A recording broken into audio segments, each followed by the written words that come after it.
वफाकी दारुल इस्लामाबाद से मैं हूं वकार बगा और आप देख रहे हैं मेरा फेसबुक और यूट्यूब चैनल। आज जहीर गैंग केस के हवाले से बात करेंगे। केस बड़ा दिलचस्प था मगर गुज़िश्ता कुछ दिनों से केस डेड हो गया था।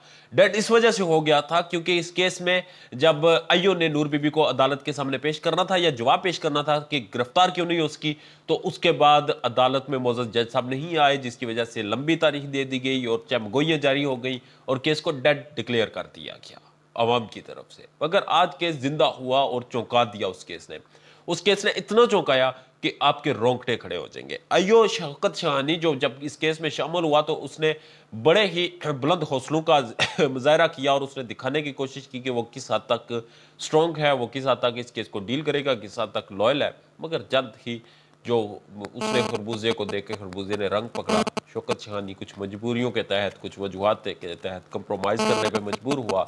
मेहदी अली काज़मी अपनी बेटी की कोशिश में बेचारा सरगर्दान रहा और जगह जगह की दूर छानी उसने, हर जगह पे वो गया, हर दरवाज़ा उसने खटखटाया, मगर हुआ एंड पे वही जो यहाँ के अदारे चाहते थे, जो यहाँ की जो ताकतवर लोग थे, जो सहूलतकार थे, जो दुबई में बैठे थे, जो पॉलिटिक्स कर रहे थे, जो इस वक्त फेडरल कैबिनेट में बैठे हुए हैं, वो लोग जो चाहते थे वही हुआ। रिकॉर्ड को ये कहकर रद्द कर दिया बकौल जो सीनियर सहाफ़ी हैं इस केस को अभी इन्वेस्टिगेट कर रहे हैं शाहिद हुसैन, उनके बकौल कि उस रिकॉर्ड को पानी में बहा दिया। इंतहाई अफसोसनाक, इंतहाई तकलीफदेह खबर के रिकॉर्ड को बहा दिया गया और ये कहा गया कि सैलाब की जद में जो रिकॉर्ड था वो ज़ाया हो गया, अब गिरफ्तारियाँ नहीं हो सकती।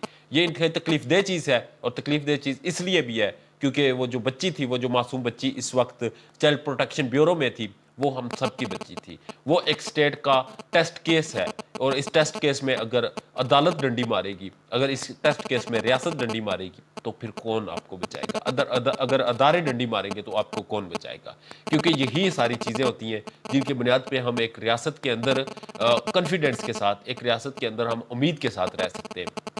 मगर मुझे नहीं लगता कि हम मज़ीद कॉन्फिडेंस के साथ, मज़ीद उम्मीद के साथ इस रियासत में इसलिए रह सकेंगे क्योंकि हमें तहफ़्फ़ुज़ है। तहफ़्फ़ुज़ अगर होता तो आज उस मासूम बच्ची को, जो मेहदी अली काज़मी की मासूम बच्ची, जो कम उम्र तरीन बच्ची अगवा की गई थी, जो अपने घर से प्रैक्टिकली, जिसकी CDR से हर चीज़ से जो डिक्लेयर हो चुका है, आज चीज़ें अदालत में पेश की जा चुकी हैं कि उसे प्लानिंग के तहत लाहौर लाया गया था। लाहौर लाने के बाद उसको फिर उसके साथ जिनसी ज़्यादतियाँ की गई, उसके साथ उसको ड्रग्स दी गई, दीगर चीज़ें की गई, मगर उसको इंसाफ नहीं मिला। उसको मेंटली कमज़ोर करके ब्लैकमेल किया गया, उसका बाप दुहाइयाँ देता रहा।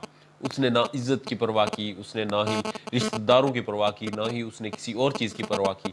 उसे एक ही चीज़ की परवाह थी कि उसकी बेटी माइनर है और उसे कुछ समझ नहीं, और जब तक उसे यकीन नहीं आ जाता कि उसकी बेटी के लिए क्या चीज़ सही है, क्या गलत है, वो अपनी बेटी के हक में लड़ता रहेगा और वो लड़ रहा है। मगर फिर भी दूसरी तरफ ताकतवर लोगों का, दूसरी तरफ वडेरों का, दूसरी तरफ फेडरल कैबिनेट में बैठे हुए कुछ पॉलिटिशियंस का, दूसरी तरफ दुबई में बैठे हुए उन दलालों का जो लोगों की मासूम बच्चियों के सौदे करते हैं, उनका असर वसूख काम किया और शाहिद हुसैन की खबर के मुताबिक रिकॉर्ड बह गया। अगर ये रिकॉर्ड बह गया, अगर यह चीज़ हैपनिंग हुई है तो यकीन करें इससे ज़्यादा तकलीफ दे चीज़, इससे ज़्यादा बुरी खबर कोई नहीं हो सकती।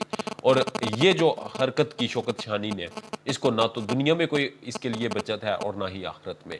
आप अदालतों में जिस हद तक, जितना मर्जी आप दो नंबरी कर लें, जो मर्जी आपने करना है कर लें, आप जितने रिकॉर्ड मिटाने मिटा लें, याद रखिएगा फैसला पहले अवाम की अदालत में होगा और फिर अल्लाह की अदालत में। आप मरने से पहले भी यहाँ पर इस मुल्क में, इस रियासत के अंदर अवाम को जवाब दे कर जाएंगे। आप लोगों का जो सोशल मीडिया विंग है वो इस वक्त भी अपने कमेंट सेक्शन बंद करता है क्योंकि वो लोगों का रिएक्शन बर्दाश्त नहीं कर सकता। तो याद रखिएगा, आप कांच के घरों में बैठे हुए हैं, आपने भी बाहर निकलना है और आपके कांच के घर ये एक पत्थर की मार है। अपना ढेर ज़्यादा ख्याल रखिएगा और मेरे चैनल का भी अल्लाह ने के बाद।